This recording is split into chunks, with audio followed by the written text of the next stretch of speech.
Eu deixo sempre para entrar perto do horário, porque senão vocês ficam presos no lobby e eu deixo meu celular no silencioso também. O celular não, Entendi. meu microfone no silencioso. Hoje, na verdade, eu nem estava ouvindo vocês, porque eu dei a aula ontem conectada no fone do meu filho. Sabe aqueles microfone, aqueles fones de youtuber?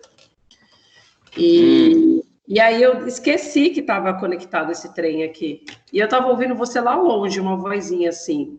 Onde é? Lá no final. Aí eu falei, nossa, esqueci o trem ligado aqui.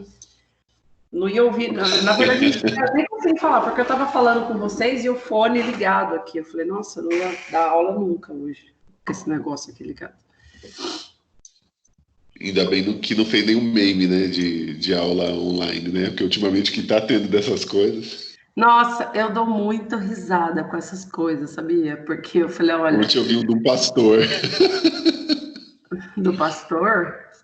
Ele acabou soltando uma bufa e já tava online. Eu vi isso! Jesus Aí amado! do nada uma pessoa avisa ele, tá online, ele, bom dia, meus irmãos, bom dia. Eu vi também, eu vi. E tem um que é muito eu, assim, porque eu tenho muita coisa que eu falo e não tá nos slides. E aí eu falo assim para os alunos, gente, vocês estão anotando essas coisas? Aí tem um meme que eu falei, e eu gosto muito de usar meme nas minhas aulas, né? E eu falei, gente, qualquer dia eu vou copiar esse meme e vou passar. Aí eu falo assim, gente, vocês estão copiando? Vocês estão anotando essas coisas que eu tô falando? Aí o meme tava assim, falando assim, o professor falando, você tá anotando tudo? Aí a pessoa tava assim, com uma xícara de café e 3 pães na outra mão, assim. Falei... Eu acho que é exatamente isso que acontece. Outro dia eu vi um videozinho, o cara falando assim, se a professora perguntar a resposta e você não souber, aí o outro vai fica paralisando, assim, né? Eu falei, olha, que absurdo. Aí no final ele fala, Alemanha, foi? Tá tudo bem? Eu vi isso, eu achei demais. Eu vou dizer, viu? É muita tecnologia. Não, brasileiro.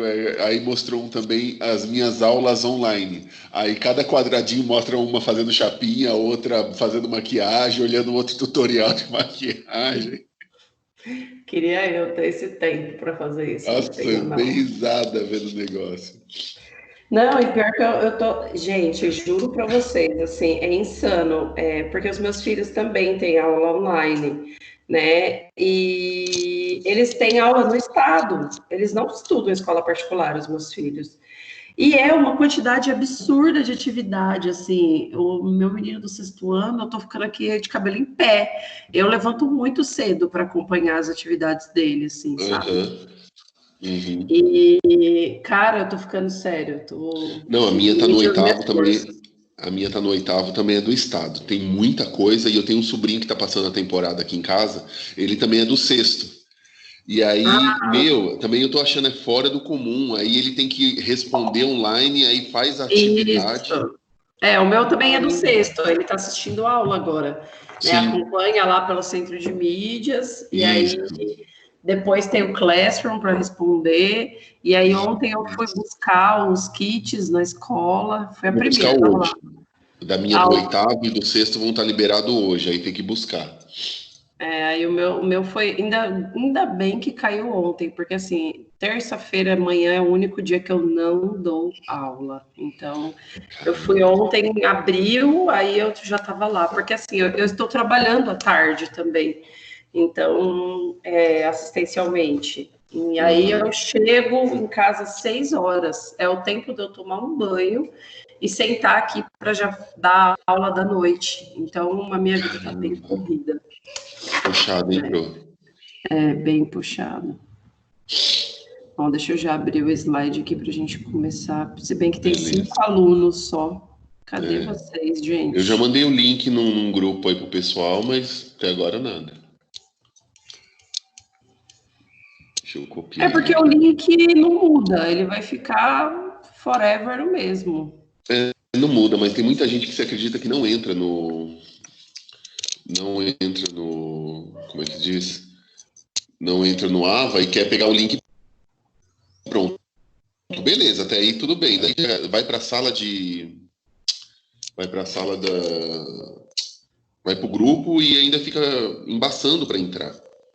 Ah, eu acredito, super acredito isso. Na verdade, o que me atrapalha nessas circunstâncias assim é o pessoal que fica preso no lobby quando eu estou passando os slides, que aí eu tenho que ficar saindo dos slides. Para ver se tem alguém lá. Imagino. Na verdade, não é para ver se tem aqui. alguém. Quando vocês entram no lobby, ele faz plim para mim. Eu não sei se vocês ouvem. Se chega a ativar para vocês. gente. Não, eu Não. escuto. Ele faz ele emite um sinal, um alarme aqui para mim. Então, só quando eu estou passando o vídeo, na verdade, que eu estou extremamente concentrada, porque aí eu tenho que passar a imagem e falar junto com a imagem. Então, às vezes, para mim, eu não presto atenção muito nos sinais. E aí alguém sempre fala, né? Vocês ainda são salas pequenininhas, né? Vocês não passam de 15 alunos, 20 no máximo. Mas à noite, por exemplo, ontem eu estava numa sala que tinha 75 alunos. Então, é pesado, é bem pesado. Bom, hoje a gente vai dar continuidade na Política Nacional de Segurança do Paciente e a gente vai entrar num contexto também bem interessante, que é onde o enfermeiro tem mais autonomia em estratégia de saúde da família, tá? Que é quando ele ganha a autonomia de poder fazer prescrição e fazer o acompanhamento de pacientes dentro do que tange às legislações de cuidado e acompanhamento dentro da rede pública, tá? É bem interessante essa estruturação. E aí, diga-se de passagem, quando trocar um pouquinho de experiência com vocês. Quando eu estava fazendo a faculdade, é incrível que quando a gente pergunta assim para vocês acadêmicos, né, o que você pensa de fazer especialização, né? O que você quer ser, né? Quando você crescer, porque hoje não basta fazer só a faculdade, você já tem que pensar numa pós. A grande maioria pensa sempre na mesma coisa, né? Unidade de terapia intensiva, se você fizer uma entrevista, o pessoal sempre fala a mesma coisa, né? UTI, urgência e emergência, uma parcela vai aí para obstetrícia, né? Mas eu vou falar uma coisa para vocês, gente. O local onde o enfermeiro tem mais autonomia, e se vocês verificarem os editais de concurso, onde o enfermeiro ganha melhor, tem o melhor salário, é a estratégia de saúde da família. Então, se hoje eu tivesse no mesmo local que vocês, né? Se eu tivesse lá em 1900 eu era magra, nos meus anos de formação inicial, eu com certeza iria optar, porque agora não dá mais, né? Eu já estou no mestrado, e aliás, nem é muito bom, sabia, para a área curricular, você sair fazendo 3, 4, 5 pós-graduação, porque fica aquele currículo com olhar de o que a pessoa quer para ela mesma, né? Quer dizer, fez uma especialização em matemática, português, química, né? Tipo assim, sabe? Você segue uma linha de raciocínio, né? Então, não tem por que você seguir para múltiplas áreas e você tem que seguir hierarquicamente, né? Você faz algumas especializações, depois você sobe com o seu nível de graduação. Então, mas eu gostaria muito, na verdade, 2 coisas me chamam a atenção hoje, assim, eu gostaria muito de fazer estratégia de saúde da família e gostaria muito de fazer fisiologia também, pelo ganho de conhecimento acadêmico, na verdade, para melhorar a minha...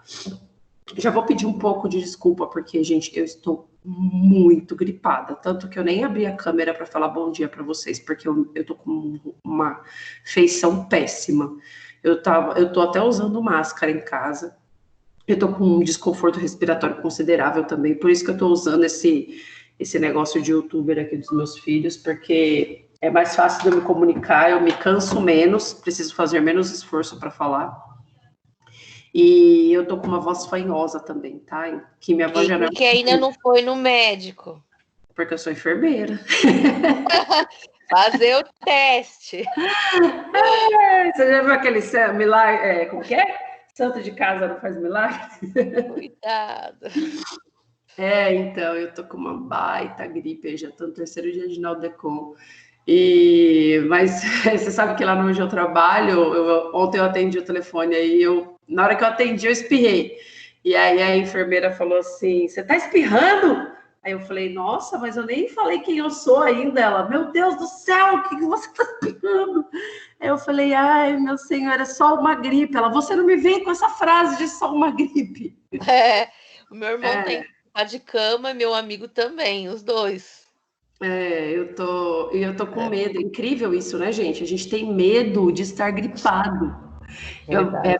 De verdade, eu estou com medo. Eu não vou mentir para vocês. Então, eu já vou pedir desculpa se eu der uma encurtada hoje na aula, porque é verdade, eu estou com um pouco de desconforto respiratório, sim.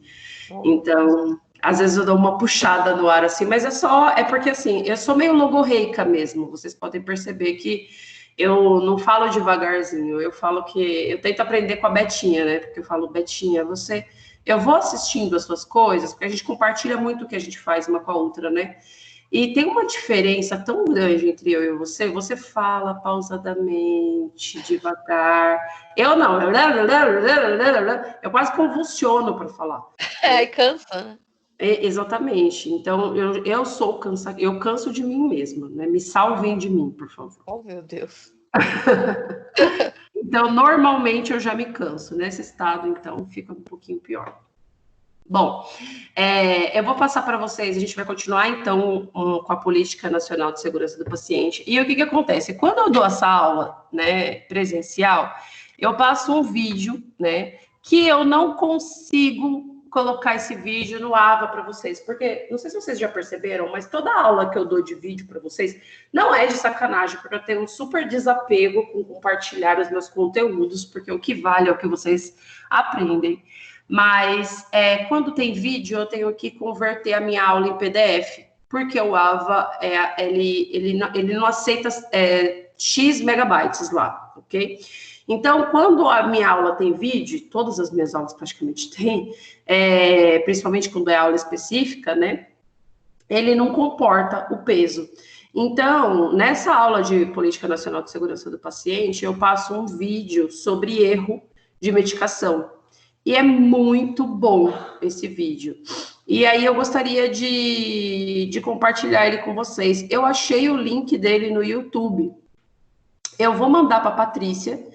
E aí eu deixo aí para vocês. Ele é um vídeo em inglês, então ele tem legenda. Mas assim, é curtinho. Eu vou até falar para vocês, não assistam até o final, porque depois fica chato, fica moroso, tá? Vou falar para vocês, não vou dar um spoiler. Tá? Mas assim, assistam só até a parte que o médico descobre o que ele fez de errado com a paciente que tem câncer. É muito bom, é muito bom. Ele fala sobre os erros que acontecem na área da saúde, que é o que a gente vai falar hoje sobre a Política Nacional de Segurança do Paciente. Né? Eu sempre passo vídeo curtos para vocês em sala, porque vocês têm uma tendência grande a dormir. Tá todo mundo acordado aí? Pessoal que gosta de dormir no pós-plantão? Sim. Sim. Diogo, tá Fernanda Tô aqui, pô. A Fernanda tá na rua, ela tá chegando em casa, então ela não tá dormindo. Então tá bom, fico feliz. Eu já não sei o que é plantão faz tempo, eu tô até com saudade. Ai, que bom.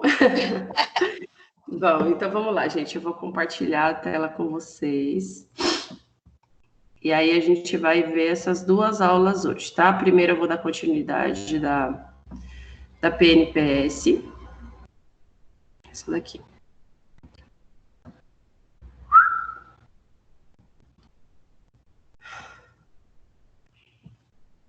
Bom, o Programa Nacional de Segurança do Paciente, então, que a gente começou na aula passada, ele traz alguns fatos que vocês conhecem, né? Porque a rede midiática, ela dá uma castigada, né? Principalmente com relação à enfermagem, porque nós somos a maioria, em qualquer contexto de saúde, tá? Seja na área hospitalar, seja na área ambulatorial, na urgência e emergência, nós sempre seremos a maioria. E nós somos o produto final, tá? Porque independente se o médico erre, se a farmácia erre, se o rapaz que vai entregar, que vai fazer a separação, né, o técnico de farmácia faça a separação, a dispensação dessa medicação errada, o produto final sempre é a enfermagem, né? Então, a gente acaba ficando em evidência, né, com relação aos erros, não só medicamentosos, mas a grande maioria dos eventos adversos estão relacionados aos finais desse processo. E aí tem alguns erros que ficaram bem estampados na mídia, não sei se vocês lembram, mas deixei aí para vocês recordarem. Adolescente de 12 anos morreu após ter vaselina injetada no lugar do soro. Vaselina é ótimo. Vaselina é tão translúcida quanto o soro, né? Em algumas instituições, ela vem no mesmo vasilhame, né? No mesmo suporte do que o soro. E aí a gente tem dificuldades com relação ao manejo desse insumo, né, hospitalar. E aí isso acaba sendo efetivado com dificuldade pela enfermagem, mas a gente tem que verificar que a indústria farmacêutica tem um forte, como que eu vou dizer, um forte impacto negativo sobre isso também, tá? 5 pacientes morreram infectados por bactéria, né? E isso é disseminado de forma ao uso de ventiladores mecânicos também, tá? Auxiliar de enfermagem corta parte do dedo de criança em São Paulo. Médicos operam o pé errado de paciente e se revolta, foi tratado como lixo. Não sei se vocês se recordam disso e outros, né, também, que eu não queria ficar enchendo de coisas aqui, porque a gente já está passando por um tempo tão difícil, né, mas lembram-se de quando o paciente recebeu dieta enteral por via endovenosa, e aí vai, né. Agora a gente está recebendo um período que a enfermagem está sendo muito reconhecida, os profissionais da saúde como um todo estão sendo muito glorificados, e eu gostaria que isso durasse por muito tempo, não fosse só sazonal, que fôssemos reconhecidos pelo que nós fazemos, que não é só nesse momento de pandemia, nós fazemos isso todos os dias, né? E fôssemos reconhecidos não só pelo trabalho, mas financeiramente e valorosamente também.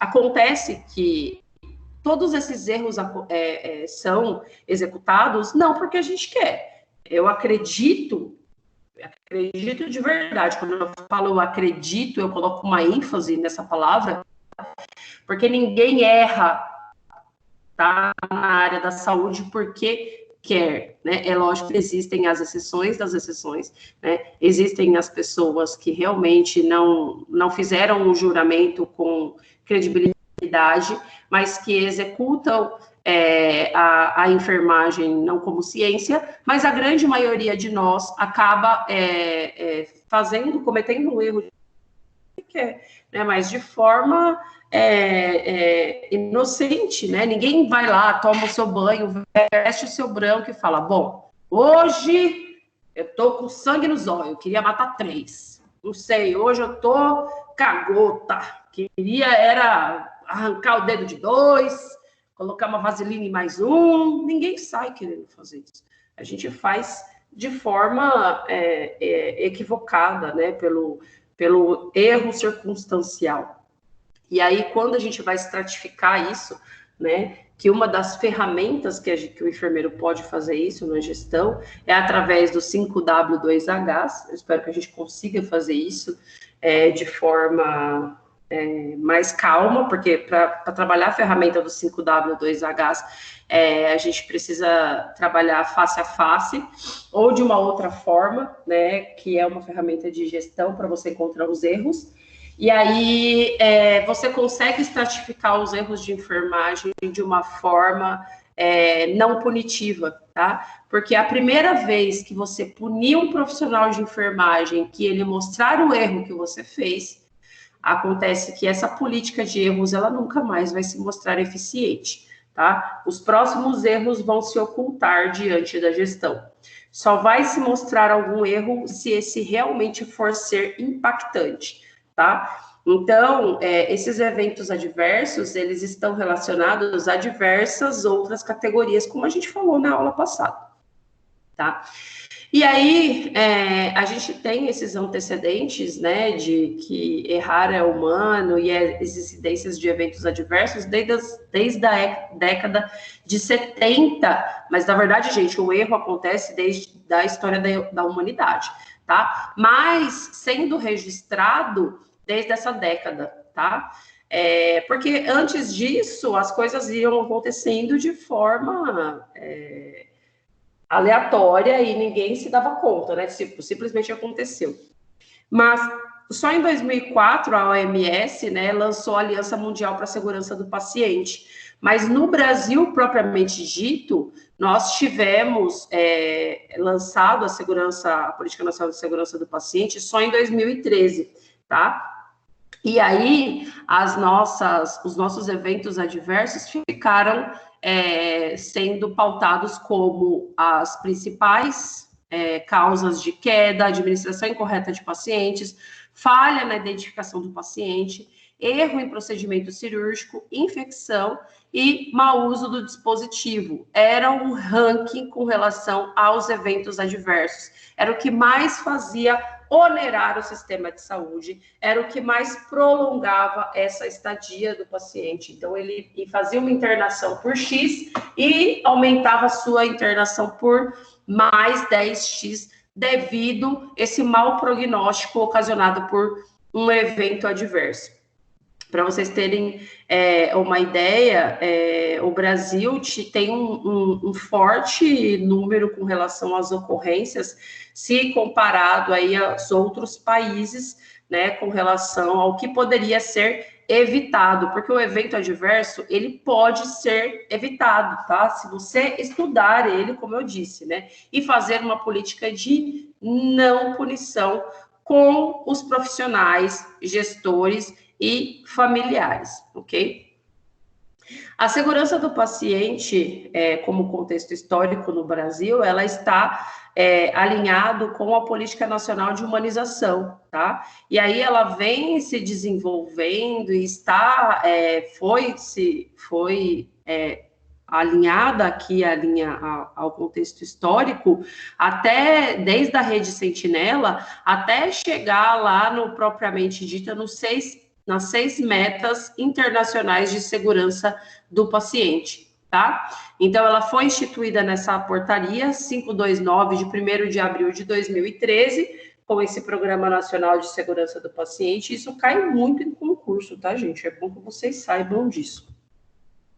E aí ele tem um objetivo geral, que é esse daqui: contribuir para a qualificação do cuidado em saúde de todos os estabelecimentos de saúde do território nacional, e tem esses objetivos específicos, que é implantar a gestão de risco e os núcleos de segurança do paciente nos estabelecimentos de saúde, ou seja, eu tenho uma equipe que observa quais são os potenciais riscos que esse paciente pode sofrer dentro daquele estabelecimento, ou seja, eu faço a promoção, né, e prevenção antes que aconteça. Né? Envolvo os pacientes e familiares nessas ações, né? Eles sabem o que eles estão envolvidos, aonde eles estão inseridos.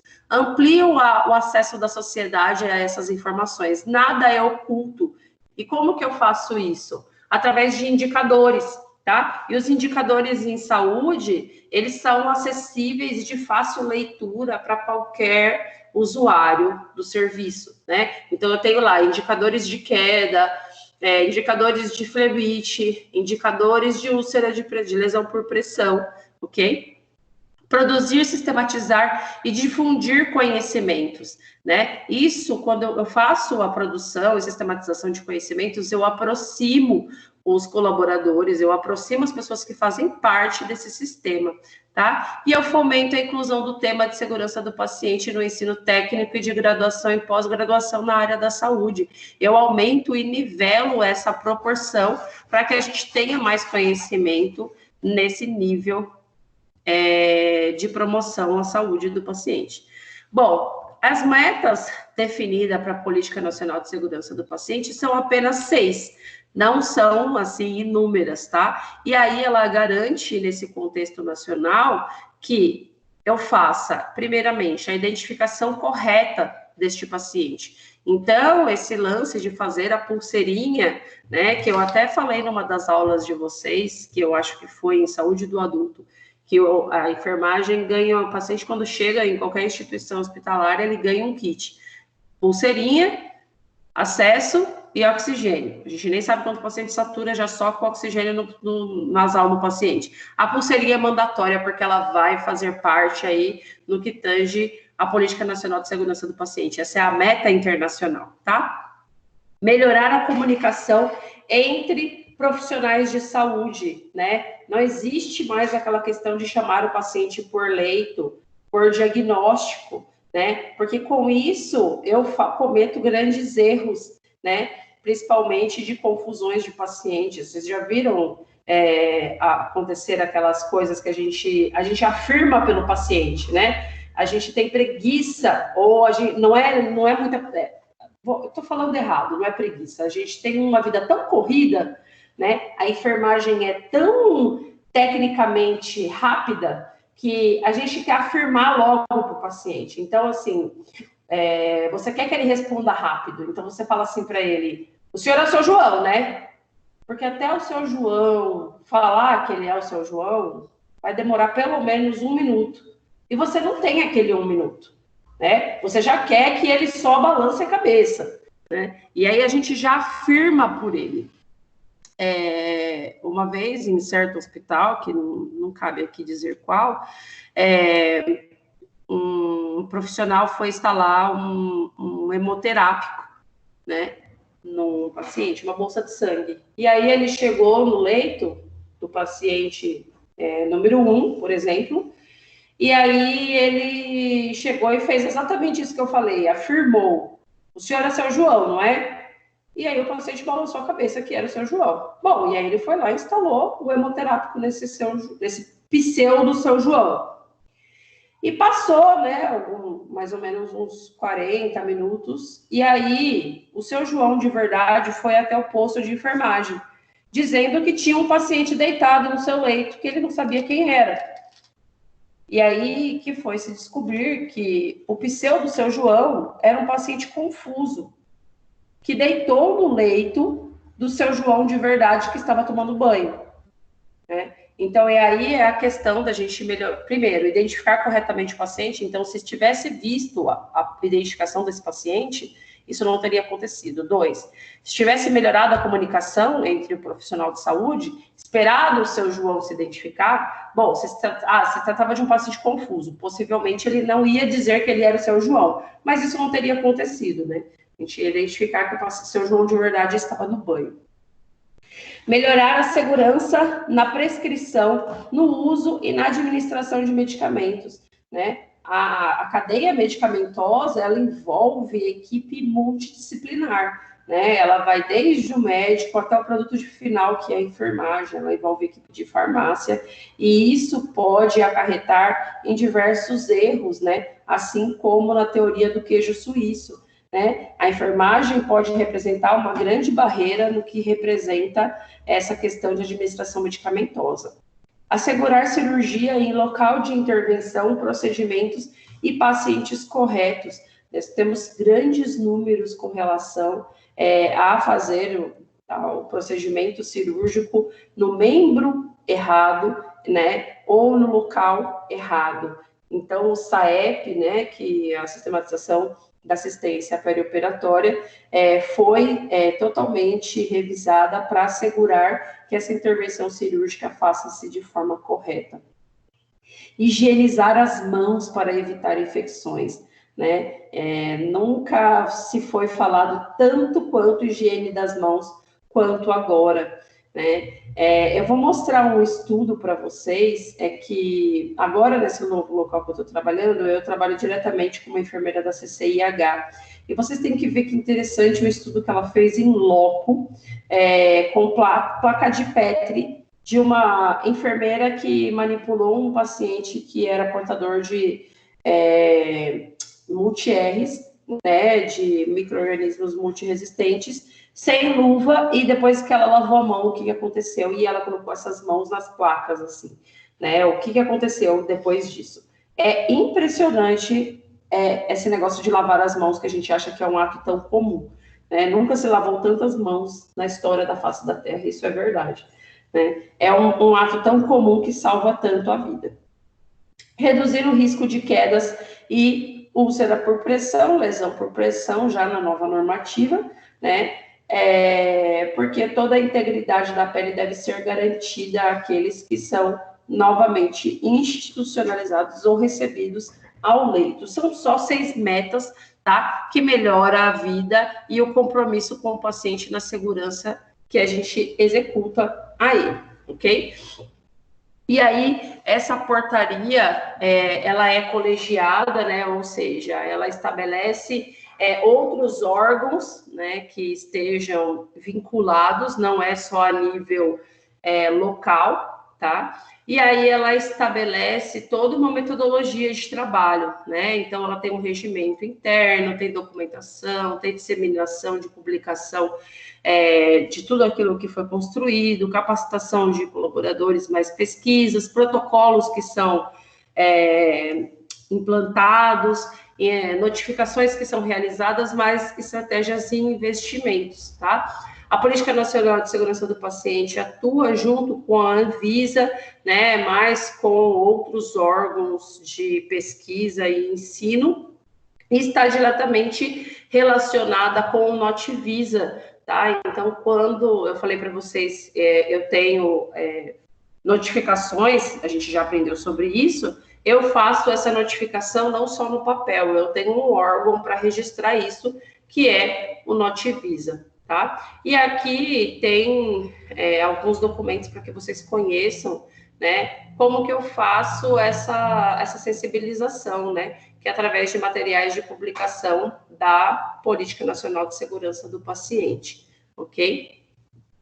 Bom, isso daqui é mais ou menos tudo que eu já falei para vocês. Tudo bem, povo meu? Tudo bem. Tudo bem. Alguma dúvida? Tranquilo, professora. Só. Tá, aí eu vou passar depois o link para a Paty, e aí vocês assistam lá o negócio que eu falei para vocês, que faz parte dessa aula também. E aí eu falei para vocês assistirem. Oi? Eu ia falar, se a senhora podia falar um pouco do trabalho. É dessa aula, né? Do trabalho? Não, o trabalho é de tópicos. E nós não estamos na aula. Não, você está na aula de auxiliar integrador de saúde do adulto. Eu já estou toda confusa de que de aula isso aqui. Estamos na quarta-feira, 6 de maio. 8h58, horário de Brasília. Ai, desculpa, obrigado. Não, tudo bem, acontece. Consequências da pandemia. Não, tudo bem. O que acontece? As atividades de vocês, por exemplo, depois que eu finalizar essa aula, eu vou mandar um link para vocês responderem no Forms, tá? Uma atividade. Aliás, gente, não se esqueçam de fazer as atividades do Forms, tá bom? Porque na aula passada eu mandei a atividade do Forms para vocês, teve gente que esqueceu de responder, e eu já publiquei no AVA. Mas esse Forms está no AVA. Eu não vi mesmo. Não, tá no AVA, tava no AVA, agora eu já fechei, eu já publiquei. Professora, a senhora vai fazer a correção hoje? Do Forms? Porque eu estava com uma dúvida com relação, acho que a segunda pergunta, sobre a implantação, acho que era uma RDC, se eu não me engano. Pode ser. Eu posso compartilhar a tela aqui com vocês. Espera só um minutinho. Deixa eu pegar ele aqui. E aí, eu já publiquei no AVA. Então, toda vez que eu dou uma atividade para vocês, valendo ponto, eu mando para representante, ponho no AVA e eu dou um tempo para vocês fazerem. E aí, ela vale o quanto que vocês... Atividade seminário integrador no adulto. Achei. Essa vale o quanto que vocês pontuam, que é diferente de atividade que vocês fazem em sala de aula. Por exemplo, a atividade de amanhã, que vocês fizeram de saúde do adulto comigo, valeu a participação, e não o que vocês fizeram de certo e errado. Então, combinei com a professora Beth e valeu 350 pontos. Então, todo mundo pontuou. Agora, essa daqui não. Essa daqui valeu ponto também. Que vocês acertaram. É diferente. Tudo bem? Agora eu vou compartilhar a tela aqui. Peraí.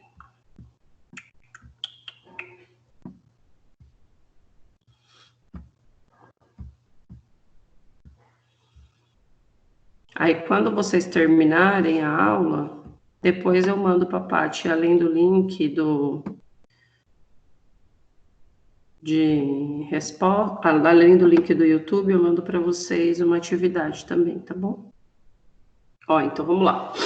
De acordo com o Programa Nacional de Segurança do Paciente, o evento adverso é definido como incidente que resulta em dano ao paciente, evento ou circunstância que pode resultar em dano, comprometimento da estrutura ou função do corpo, 4 eventos que causam mortes ou incapacidade, é que ele come aqui, ou redução de risco de dano ao paciente. Então, a resposta certa era essa daqui, incidente que resulta em dano ao paciente. Tudo bem? Esse eu respondi. É isso mesmo, professora. Tá. A segunda, a fim de contribuir para a melhoria da prestação de serviços em saúde, qualidade da assistência e segurança do paciente, institui isso a RDC número 36, de julho de 2015, que regula escrevi errado aqui, como ações: 1, núcleo de segurança do paciente; 2, plano de segurança do paciente; 3, obrigatoriedade das notificações de evento adverso; 4, processamento de produtos para a saúde dos itens. E aí ele perguntava o que estava certo. O que está certo disso daqui somente a 1 e a 2, tá? Núcleo de segurança do paciente e plano de segurança do paciente. Ele não obriga você a fazer notificação de evento adverso, tá? Ele sugere que você faça, tá? E ele também não verifica essa questão de processamento de produto para a saúde. Não faz parte... Professora, mas na RDC, eles lá embaixo tem vem marcando que eles pedem para fazer pelo menos uma vez ao mês a comunicação de eventos adversos. Foi o que confundiu a gente. No entanto, que eu li e reli essa RDC por, acho que umas 5 vezes, e acabei entendendo que era uma obrigatoriedade, porque eles falam, deixa um tópico dizendo que pelo menos uma vez por mês tem que ser feito. Então, mas não é como obrigatoriedade. Não entra como obrigatoriedade. Nenhum serviço de saúde tem obrigatoriedade por fazer, tá? Acontece que ele é um diferencial em saúde para você fazer um bom planejamento com relação a criar bons números de indicativos de saúde, que você faça eles. Porque senão, como que você sabe Quantos números de quedas que você tem? Qual é o seu planejamento de promoção e prevenção à saúde? Né? Mas isso para as instituições de saúde que são parceiras, né, e fazem a estratégia do plano de segurança do paciente. Uma vez ao mês você precisa fazer essa notificação, mas não que ela é obrigatória. Porque senão eu tenho que obrigar os funcionários a fazerem ela, eu não posso obrigar. Eu não posso chegar... Oi? E com relação a isso que a senhora está falando, realmente, e a própria RDC, se a gente for pela letra da lei, ela não fala o enfermeiro, ela fala um núcleo, uma comissão. Então, foi como a senhora falou, não é a obrigatoriedade do enfermeiro, que é o que está na pergunta. Não. O enfermeiro não tem essa obrigatoriedade. A RDC, ela sugere a um núcleo, a uma comissão. Em nenhum momento, em nenhum artigo dela também, eu destrinchei ela todinha. E a RDC, ela não faz essa obrigatoriedade, fala como obrigatoriedade. Não posso. Eu não posso obrigar no serviço de saúde você fazer a notificação, porque isso seria, é o que eu falei para vocês, eu não posso obrigar e nem punir. É o princípio de ouro, tá? Porque quem trabalha diretamente com o paciente são vocês, somos nós. Eu não posso obrigar, eu não posso punir. Tudo bem? Perfeito. Bom, aqui falava da PNP-PIC. O campo da Política Nacional de Práticas Integrativas e Complementares no SUS contempla sistemas médicos complexos e recursos terapêuticos que envolvem abordagens que buscam estimular os mecanismos naturais de prevenção de agravos e recuperação de saúde por meio de tecnologias eficazes e seguras. Sobre a Política Nacional de Práticas Integrativas Complementares, assinale a alternativa correta. Essa daqui falava que as ações desenvolvidas pelo seu cunho complementar e integrativas e outras ações... saco. Eu não consigo ver a alternativa inteira, só se eu... Peraí, deixa eu colocar ela... Não clicar, para ver se eu consigo ver inteira com vocês. Quando eu não clico nela, eu consigo ver inteira, mas quando eu coloco para vocês verem, ela corta.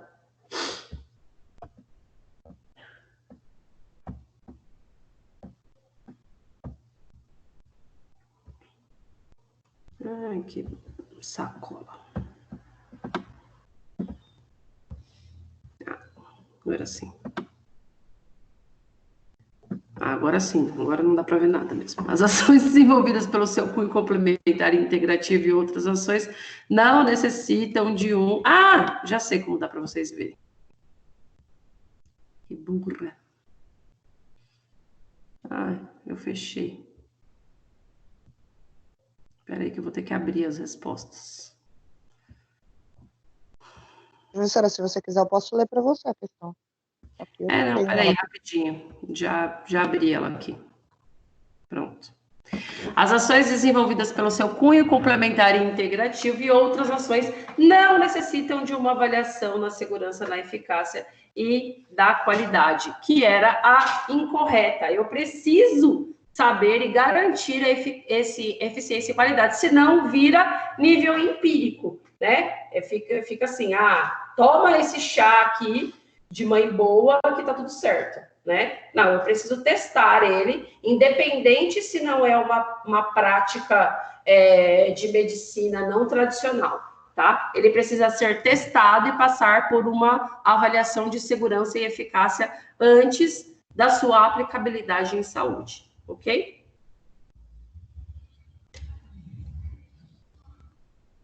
Era essa daqui que estava incorreta. Tudo bem?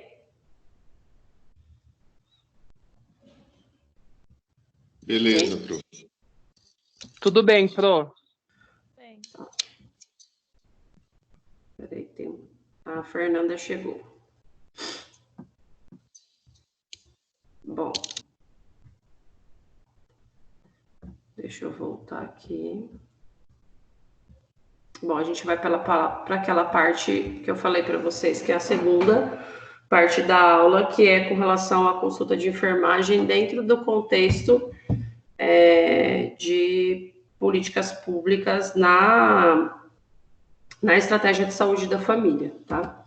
Então, a gente pega lá o princípio de universalidade, equidade, integralidade e resolutividade, né, que resolve no artigo 1 dos níveis de assistência de enfermagem, que diz que o enfermeiro pode prestar essa assistência, né, e o COFEM também estabelece que nós podemos usar isso como componente de método científico para promoção, prevenção, proteção, recuperação e reabilitação desse indivíduo, família e comunidade. Ou seja, nós podemos atuar em todas as esferas, além de poder prescrever e implementar medidas de enfermagem, tá?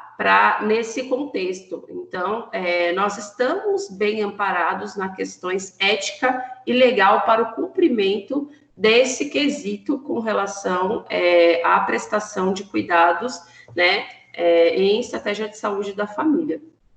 E aí, a resolução 423 de 2012, ela diz mais algumas coisas importantes para a gente. Primeiro que classificação de risco é função privativa do enfermeiro, né? Cuidado aí o pessoal que adora classificar rapidinho, porque o enfermeiro foi no banheiro e já volta, mas eu sei o que o enfermeiro faz, portanto eu vou classificar para ele.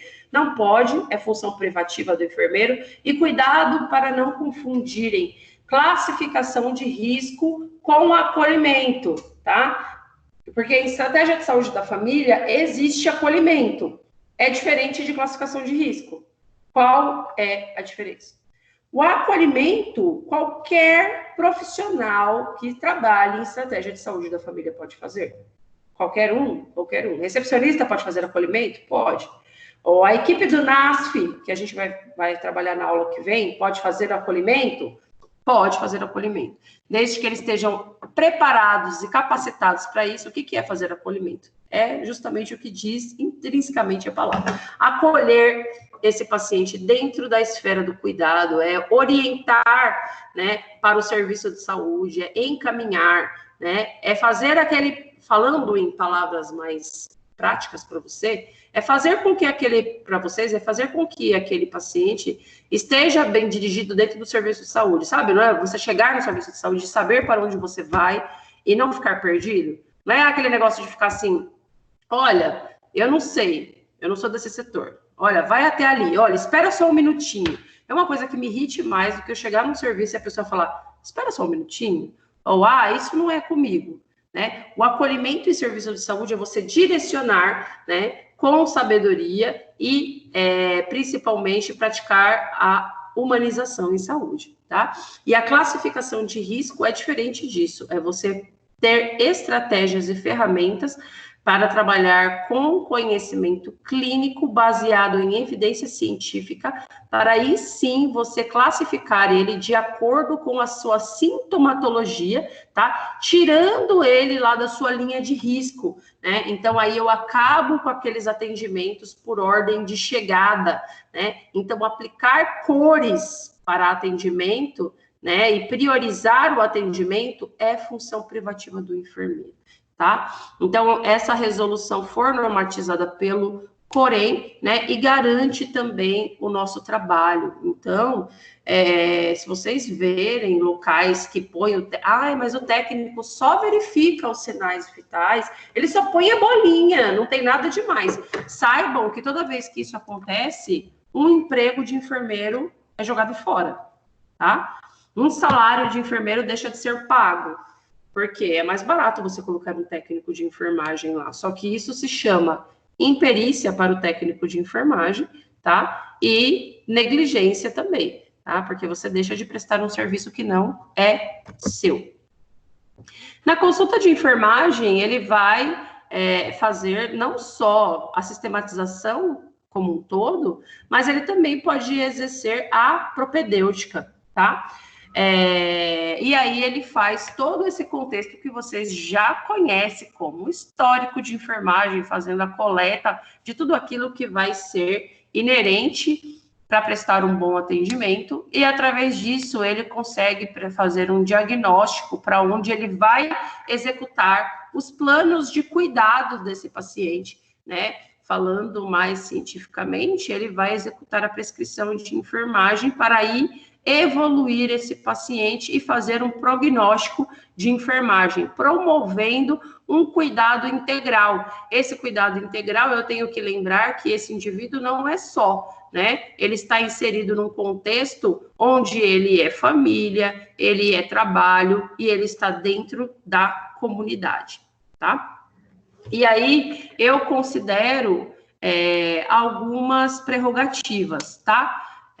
Primeiro que para a inserção da prescrição medicamentosa em programas de saúde pública, vocês vão levar em consideração o que o Ministério demanda dentro daquele município que você está inserido. Ou seja, o enfermeiro pode prescrever dentro de programas de saúde pública de acordo com o que o Ministério demanda dentro daquele município. Nossa, falei muito difícil. O que significa tudo isso? Em São Bernardo do Campo, por exemplo, existe programas de saúde pública dentro de estratégia de saúde da família. Os programas X. Em Mauá, existem os programas Y. Em São Caetano, o programa Z. Significa que o enfermeiro tem limitações com relação à prescrição e planos de cuidados. E aí, o que o enfermeiro faz em São Bernardo, ele não vai fazer em São Caetano, que não vai fazer em Mauá. E isso vai determinar de acordo com os decretos de prescrição, de acordo com a lei municipal. Vocês compreendem que muda de município para município? Então, não adianta você falar assim, é uma regra geral, é uma regra de bolo. Então, o enfermeiro pode prescrever de acordo, pode prescrever qualquer medicamento em qualquer lugar. Não, vai depender do município que ele está inserido e de acordo com os decretos que estão alinhados para aquela localidade. Outra coisa importante que vocês têm que lembrar também. Essa regulamentação do exercício da profissão de prescrição medicamentosa dos programas de saúde pública só foi aprovada para a estratégia de saúde da família, para o enfermeiro. Vocês vão ver um monte de medicação que o enfermeiro pode prescrever, só que ele só pode prescrever em saúde pública dentro desses programas. Se ele sai dessa esfera de cuidado, acabou, ele não pode prescrever mais nada. Então quer dizer que se eu trabalho, vamos supor que você é um enfermeiro que trabalhe 40 horas em estratégia de saúde da família, e aí à noite você trabalha como plantonista 36 horas na urgência e emergência. E aí, durante o dia que você trabalha 8 horas como estratégia de saúde da família, você consiga prescrever uma gama de medicamentos, mas à noite, quando você trabalha em urgência e emergência, no máximo, do máximo, dependendo do protocolo da onde você é inserido, você pode prescrever no máximo uma dipirona. No máximo. Se isso for institucionalizado. Só. Do resto, nem isso. Tá? Então, tomem cuidado com relação ao que vocês podem e têm governabilidade para atuar. Tá? O enfermeiro também, estando atuando dentro da saúde pública, dentro dessa portaria, ele pode também solicitar exames laboratoriais, tá? Bem como exames de imagem. Isso tudo dentro desses programas, tá? E aí, quais são esses programas que eu tanto falo? São esses daqui, de tuberculose, né? Então, por exemplo, no programa de tuberculose, o enfermeiro pode pedir radiologia, né? Pode pedir o raio-x de tórax, tá? Não precisa do carimbo médico? Não precisa. Então, por que eu dou essa liberdade, né? Por que o enfermeiro tem toda essa autonomia? Porque eu tenho uma prevalência, né, maior desse empoderamento do enfermeiro, porque ele vai estar muito próximo às famílias e eu preciso ter um controle dessas doenças, né, dentro da comunidade. Então, eu sempre falo muito dessa questão da tuberculose, que é uma doença secular, né? Um indivíduo tuberculoso, ele está inserido dentro de uma família com potenciais multiplicadores. Então, quando o paciente descobre lá que um familiar está tuberculoso, eu preciso solicitar a radiologia preventiva para a família inteira. né? E eu não posso limitar isso somente pelo médico. Eu dou essa solicitação também para que o enfermeiro possa fazer. Tudo bem? Ele pode pedir o BK e fazer a leitura do PPD também, né? Pode fazer muita coisa dentro do programa de tuberculose. E aí, tudo isso depende do município, tá? Então, por exemplo, isso daí que o Vlad falou, dentro do município X ele pode, do Y não, tá? Isso vai depender do município. Tem município que limita muito o poder do enfermeiro, perde, tá? Porque a gente tem capacidade para isso, né? A gente tem muita governabilidade para isso, aliás. Aí a gente tem programa de hanseníase, diabetes, hipertensão, saúde da mulher e da criança, DST, AIDS, doenças transmissíveis e o programa Farmácia Viva, né? Que a gente até falou um pouquinho quando eu estava falando da PNPPIC para vocês, o Programa Nacional de Práticas Integrativas e Complementares, tá? Até é interessante falar que no programa Farmácia Viva, para prescrição de fitoterápicos, por exemplo, o enfermeiro não só prescreve, mas ele acompanha todo esse processo do programa Farmácia Viva, tá? Que é a parte de plantio, a parte de extração e preparo, tá? Então, eu não posso, vou deixar bem claro essa parte do programa Farmácia Viva, tá? Eu não posso prescrever fitoterápicos, tá? Se eu não dou a garantia de que esse fitoterápico vai ter uma dispensação dentro da minha farmácia. Não posso simplesmente pedir para o paciente ir lá, vai lá na feira e compra. Não dá, tá? Eu preciso ter a garantia que ele vai ser dispensado dentro da minha farmácia. Então, dentro, por exemplo, do programa de hipertensão, eu posso fazer a prescrição de medicações que estão alinhadas no programa. Dentro do programa de saúde da mulher, eu posso fazer a prescrição de onovulatórios, por exemplo. Gente, só um minutinho, por favor. Nada.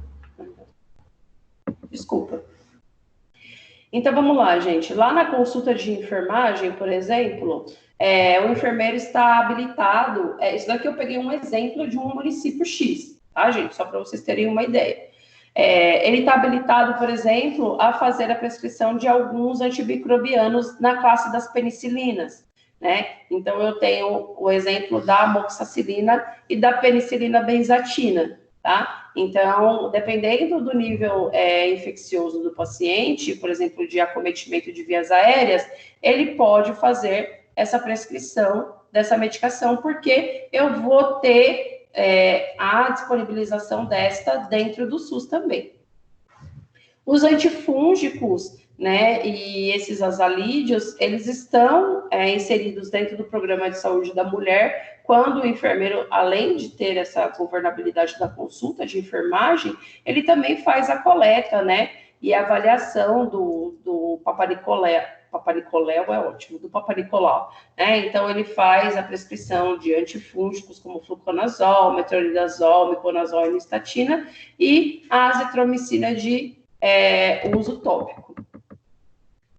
Ainda como uso tópico tem a neomicina, né? E os antiparasitários, né? A gente conhece bem aí no uso quando tá aquele calor infernal, tem o benzoato de benzila e o albendazol para infecções parasitárias, bem conhecida aí como a sarna, que é a escabiose, tá? Que acomete muito período de infestações nas épocas escolares. Então, quando o enfermeiro, por exemplo, vai fazer visita em escola, que ele faz a consulta de enfermagem e ele já observa, ele já pode fazer a prescrição, dispensação do benzoato de benzila, tá?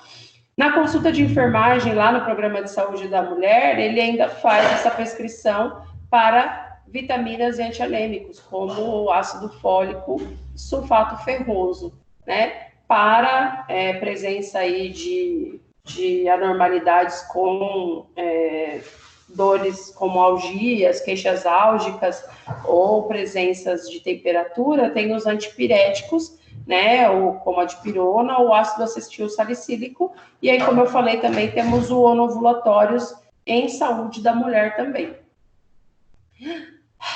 Cansei. Tudo bem, gente? Tudo bem, Pro. Tudo bem, Pro? Tudo bem, pronto. Eu acho sensacional a estratégia de saúde da família pela estratégia que o enfermeiro pode desenvolver e pela capacidade que ele tem. Inclusive, quando eu estava dando aula de saúde da mulher, uma vez eu estava disponibilizando um estudo para os alunos, que era uma pesquisa recente sobre o que os pacientes preferiam, as pacientes, no caso, né, com relação às consultas pré-natais. Foi feita uma pesquisa e 80% das mulheres, das gestantes, preferiam consultas com a enfermeira, com os enfermeiros, do que com a equipe médica. Não é bacana? Isso é um mega avanço para nós, sabia? Porque a consulta de enfermagem, no início, ela foi muito mal vista pela população. Aliás, muitos de nós, a própria classe do enfermeiro, não aceita isso. Eu vou passar com o enfermeiro? Eu vim aqui para passar com o médico. Eles não aceitam que o enfermeiro faça a consulta. Acha que a gente não tem a propriedade de conhecimento científica para ter essa capacidade. Mas nós somos formados para isso. Ô, Pro, Oi? falando desse lado assim de preconceito, muitas pessoas ainda têm, né? Muito, não é pouco, não. Eu ouço falar assim, eu vou ver se esse remédio funciona, que aquela enfermeirinha do postinho passou para mim. Eu vou fazer o que no posto, como você disse, né? Eu vou fazer o que lá no posto se eu não vou passar no médico? É a enfermeira que vai me avaliar, que vai olhar para mim. Então tem muito isso ainda. Tem muito, muito mesmo. E, na verdade, isso termina com a primeira consulta. Diminui muito. Na verdade, não vou falar termina, porque seria muita audácia minha. Mas o percentual de preconceito diminui muito na primeira consulta. Eu tenho uma amiga, muito amiga, que saiu da urgência e emergência e foi para a estratégia de saúde da família. Ela gasta mais ou menos cerca de 1 hora na primeira consulta de pré-natal, e ela fala que a aderência é muito grande, principalmente daquelas que nunca passaram com o enfermeiro, porque tem esse preconceito, né? Mas o pré-natal é a chave, sabe? Porque as mulheres ficam mais preocupadas quando estão grávidas. Então, elas se apegam mais às unidades básicas de saúde quando estão gestantes. E as pessoas têm esse preconceito. Certa vez, eu lembro no ano passado aconteceu isso, uma repórter entrevistando um paciente que tinha uma fila enorme, e foi em São Bernardo, inclusive, nas unidades básicas de saúde, e o paciente estava super irritado pelas demoras no atendimento. E o paciente falava isso, falou assim, a gente está aqui esperando e a gente fica nervoso porque quando chega lá vai passar com o enfermeiro. E a repórter falava, incentivava essa fala de ódio, sabe? Isso é um absurdo, porque passar com o enfermeiro. E aí o COFEM fez uma nota de repúdio, e aí no outro dia a própria Globo, a própria reportagem Globo fez uma nota de esclarecimento pedindo desculpa ao conselho que o enfermeiro era capacitado e apto a essas consultas. Então, a gente precisa disseminar isso e nos capacitar, né? Então, você precisa se sentir habilitado, porque imagina você fazendo uma consulta e não estando apto para isso, realmente dá uma insegurança master. Então, você precisa se sentir habilitado e estar capacitado para isso. Mas existe, sim, essa insegurança e da população também. Assim, uma opinião minha. De forma geral, as pessoas até hoje, não só no posto de saúde, na UBS, né, não só no saúde da família, mas de uma forma geral, as pessoas ainda têm essa ciência de achar que a enfermagem só sabe limpar a bunda, né? Essa é a verdade. Sim. E eu acredito, assim, que quando você vai trabalhar numa UBS, trabalhar no programa de saúde da família, você tem que, assim, não só saber muito, mas você tem que ser muito amiga e trazer muita proximidade desse seu paciente e da população em si para perto de você, porque senão fica difícil trabalhar assim, né? Demais, demais. É uma realidade. Você disse bem. É bem isso mesmo. Mas eu falo, tudo. A gente não consegue nada com tentando passar. Bom, eu vou falar pela minha experiência profissional, tá? Eu já transitei vários serviços de saúde. E é muito difícil você chegar num lugar onde as pessoas estão muito fechadas. Para você se aproximar nessas localidades onde as pessoas estão fechadas, basta você mostrar o seu conhecimento e a sua boa vontade. Muitas dessas vezes, você consegue fazendo com essa abordagem, né? E aí você consegue trazer o pessoal um pouquinho mais perto de você. Então, gente, acho que por hoje é só. Vocês têm alguma dúvida? Não, que pena, já acabou. Eu cheguei atrasada. Não, tranquilo. Ai, Aí, Fernanda, chegou cedo para a próxima aula, hein? Fernanda, hoje que você não dormiu? Não, é que eu tive que ir no mercado, professora. Desculpa, vou comprar leite. Fernanda, mercado depois da aula, Fernanda. Meu senhor. Eu achei que ia dar tempo, mas tá bom. Muito obrigado, viu? Imagina, não esquece que eu vou mandar para vocês a atividade, não esquece que eu vou mandar um link do YouTube para vocês verem. Assistam só até a parte que o médico, os dois médicos vocês podem assistir tudo se vocês quiserem, mas eu acho chato, tá?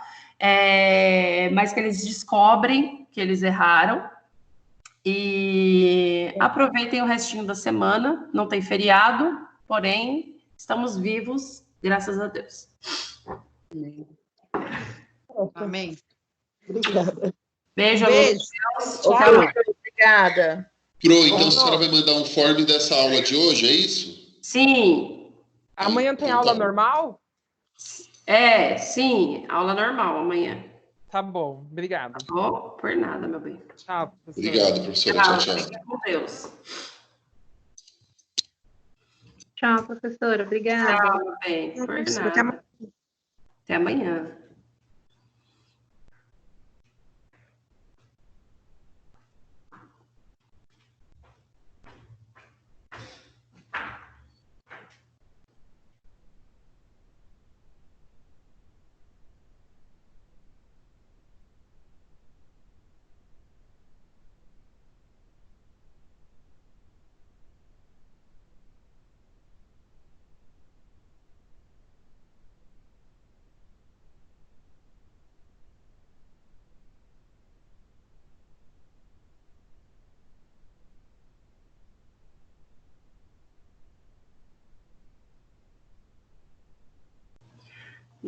Valquíria, João, Jeane, posso encerrar a aula? Vocês têm alguma dúvida?